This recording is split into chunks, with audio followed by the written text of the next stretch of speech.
오늘 말씀은 마가복음 10장 1절로부터 16절까지 말씀입니다. 함께 읽겠습니다.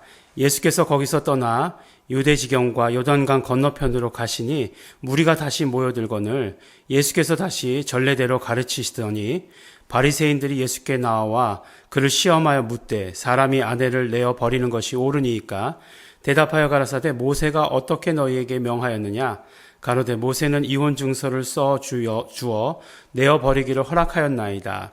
예수께서 저희에게 이르시되 너의 마음의 완악함을 인하여 이 명령을 기록하였거니와 창조시부터 저희를 남자와 여자로 만드셨으니 이러므로 사람이 그 부모를 떠나서 그 둘이 한 몸이 될지니라. 이러한즉 이제 둘이 아니요 한 몸이니 그러므로 하나님이 짝지어 주신 것을 사람이 나누지 못할지어다 하시더라. 집에서 제자들이 다시 이 일을 묻자온데 이르시되 누구든지 그 아내를 내어버리고 다른 데 장가드는 자는 본처에게 간음을 행하며 또 아내가 남편을 버리고 다른 데로 시집가면 간음을 행함이니라. 사람들이 예수의 만져주심을 바라고 어린아이들을 데리고 오매 제자들이 꾸짖거늘 예수께서 보시고 부은히 여겨 이르시되 어린아이들의 내게 오는 것을 용납하고 금하지 말라. 하나님의 나라가 이런 자의 것이니라. 내가 진실로 너희에게 이르노니 누구든지 하나님의 나라를 어린아이와 같이 받들지 않는 자는 결단코 들어가지 못하리라 하시고 그 어린아이들을 안고 저 위에 안수하시고 축복하시니라. 아멘. 네, 오늘 말씀은 이제 보면 사람들이 이제 점점 예수님께 많이 몰려드는 것을 보게 됩니다. 그래서 예수님 가시는 곳마다 이렇게 많은 무리들이 따랐다라고 하는 것을 보게 됩니다. 이제 오늘 말씀을 우리가 10장이잖아요. 10장이면 마가복음이 몇 장까지 있죠? 16장까지 있지 않습니까? 이제 무엇이 가까웠습니까? 예수님의 십자가 사건과 부활이 이제 점점 가까이 오는 것을 우리가 알 수 있습니다. 그래서 어떤 사건들이 자꾸 일어나느냐? 바리새인들, 서기관들 또는 사두개인들이 예수님께 많은 질문들을 합니다. 그런데 그런 어떤 질문들이 궁금해서 하는 질문일까요? 아니죠. 그런 질문이 아니죠. 시험하여 묻되라고 이렇게 얘기하고 있습니다. 근데 시험하였다는 것은 단순히 이분을 내가 스승으로 모실까 말까 이런 정도의 시험은 아니었어요. 어떤 시험이었습니까? 바로 어떤 그 올무에 걸리게 해가지고 예수님을 붙잡아서 죽이려고 하는 그런 의도가 숨어 있는 시험이었습니다. 그러니까 어떤 면으로 이야기하면 한 번 한 번의 질문, 한 번 한 번의 답변이 예수님께는 굉장히 위급한 그런 것들이다라고 하는 것을 우리는 알 수 있게 되죠. 그래서 이렇게 바리새인들이 덫을 놓는 것, 한 번이라도 걸리면 그 즉시로 예수님 십자가 사건으로 가시는 것입니다. 물론 예수님께서 십자가의 길을 걸어가세요. 그리고 십자가에 가시기 위해서 예수님께서 붙잡히십니다. 그런데 이 방법은 아니었던 거죠. 그래서 예수님께서 질문하시는 것에 대해서 항상 답변해 주시는 것을 보게 됩니다. 그런데 바리새인들의 이 질문에 대해서 바리새인들의 관심과 예수님의 관심은 전혀 다르다 하는 것을 오늘 우리가 말씀을 통해서 알게 됩니다. 우리 그 질문의 내용은 조금 전에 보았던 대로 사람이 아내를 내어버리는 것이 옳으냐? 지금으로 얘기하면 어떤 이야기죠? 이혼에 관한 이야기잖아요. 이혼에 관한 질문을 했습니다. 그런데 이 질문에 대해서 오로지 바리새인들의 관심은 이혼을 해야 되느냐 말아야 되느냐가 아니고 바로 이것을 통해서 예수님을 붙잡을 수 있느냐 없느냐, 예수님께서 이 대답에 대해서 잘못 대답해 주시기만을 계속해서 바라고 있는 거죠. 그것이 바리새인들의 관심이었고, 그럼에도 불구하고 예수님의 관심은 항상 다른 곳에 있는 것을 보게 됩니다. 예수님이 그런 의도를 모르셨을까요? 예. 우리도 질문을 들으면 이 질문이 어떤 의도인지 금방 알 수 있는데 예수님은 눈치가 전혀 없으셨어. 하나님의 아들이시고 올곧기만 하셨기 때문에 눈치라고는 찾아볼 수 없고 눈치를 일부러 사용하지 않으신 게지 이렇게 생각할지도 모르겠어요. 그렇지만 전혀 그렇지 않습니다. 예수님은 그 바리새인들의 마음을 다 꿰뚫고 계셨어요. 그렇지 않습니까? 보면은 이렇게 소근소근했다. 아니 마음으로만 품었다라고 하는 것들도 다 예수님께서 대답해 주시잖아요. 그러니까 소리내서 질문하는 것에 대해서 그 의도에 대해서야 예수님께서 다 아신다라고 얘기해도 전혀 틀리지 않는 그런 답입니다. 그럼에도 불구하고 예수님께서 이 모든 질문에 대해서, 이혼에 대한 질문에 대해서 답을 해주시죠.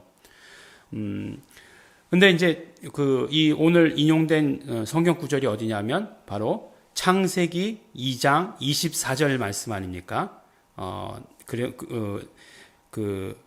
남자와 여자를 만드셨으니 이러므로 사람이 그 부모를 떠나서 그 둘이 한 몸이 될지니라 라고 하신 것, 창세기 2장 24절 말씀 아닙니까? 우리가 결혼식 가면 자주 듣는 그런 말씀이시죠. 근데 그 창세기 2장 24절 말씀이 있고, 그 다음에 복음서에서, 이제 마태복음과 마가복음에서 공이 나오는 그런 말씀이죠. 이 말씀을 인용해서 예수님께서 말씀하시고, 또 이 말씀이 어디에 기록되어 있죠? 에베소서에 기록되어 있지 않습니까? 사도 바울이 이 말씀을 가지고 이야기하시죠. 그런데 각각 말씀, 그러니까 창세기에 나올 때랑 예수님께서 말씀하실 때랑 그 다음에 바울이 이야기할 때랑 그런 어떤 의미가 달라지는 것을 알 수 있습니다. 똑같은 말씀인데 같은 의미가 아닌 거예요. 예. 그러면 그것은 무엇이겠습니까? 하나님께서 우리에게 말씀을 주실 때 그 불완전한 말씀을 주셨을까요? 아니면 말씀을 주신 것에 대해서 깨닫는 사람들이 달라진 걸까요?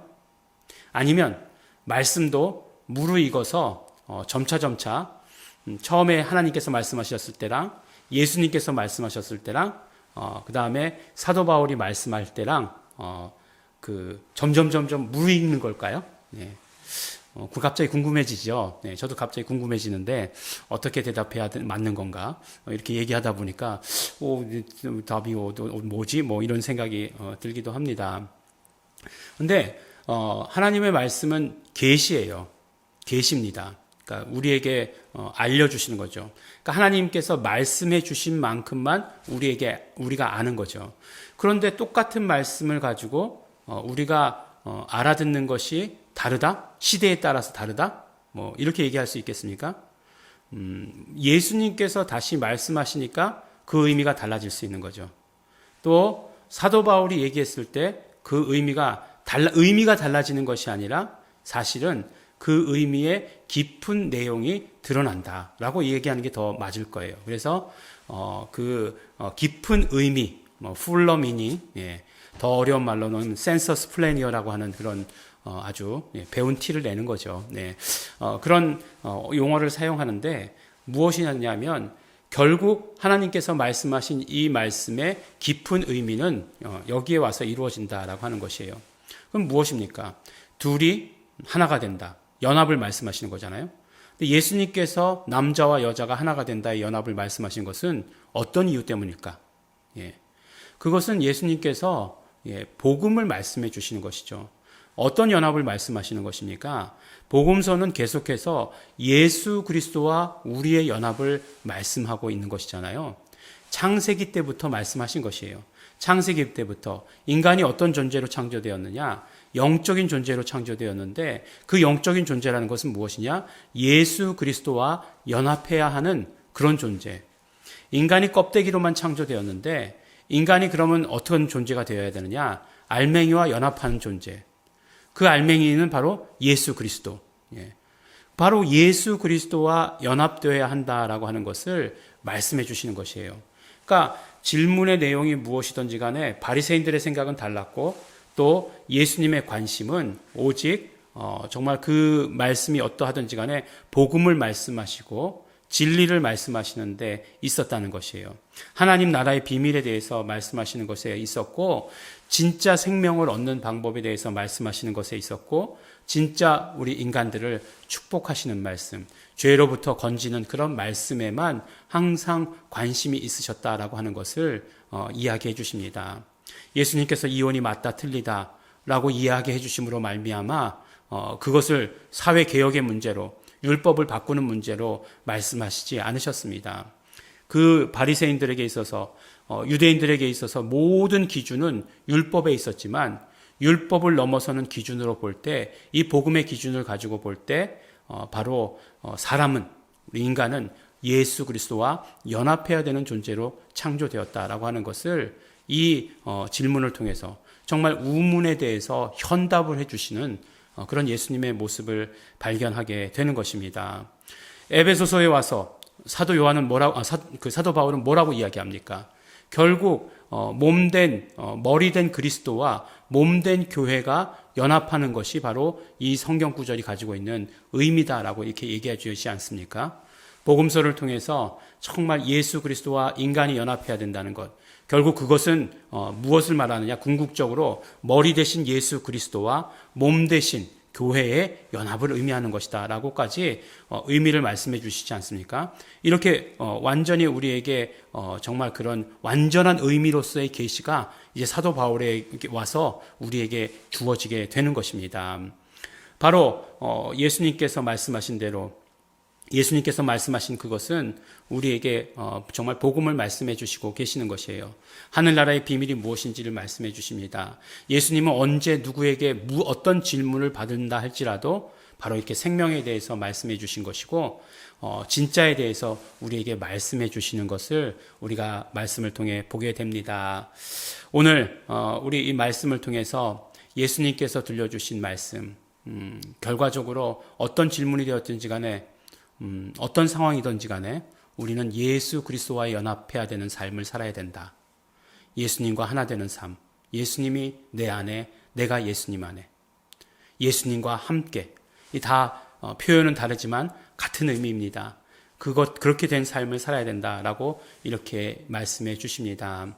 그러므로 오늘 우리 하루의 삶이 예수님과 함께 예수 그리스도와 연합하는, 예수 그리스도의 안에서의 삶이 온전히 이루어지시게 되기를 예수 이름으로 축원합니다. 우리 기도하실 때 그러므로 우리 감사하시면서 기도하시기 바랍니다.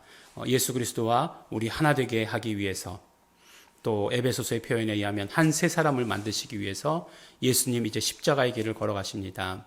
예수님의 모든 공로로 이것이 우리에게 이루어졌습니다. 우리 감사하시면서 기도하시고, 또 회개하실 때 우리의 모든 연약함들, 우리의 어떤 그 관심이 예수님의 관심과 같이 않는 것, 이런 모든 것들 예수님의 피를 의지하시면서 회개하시면서 기도하시고, 또 우리 결단하시기 바랍니다. 그러므로 오늘 하루는 예수 그리스도와 연합한, 온전히 예수 그리스도와 연합한 하루가 되겠습니다. 우리 소원하시면서 결단하시면서 다 같이 통성으로 함께 기도하시겠습니다.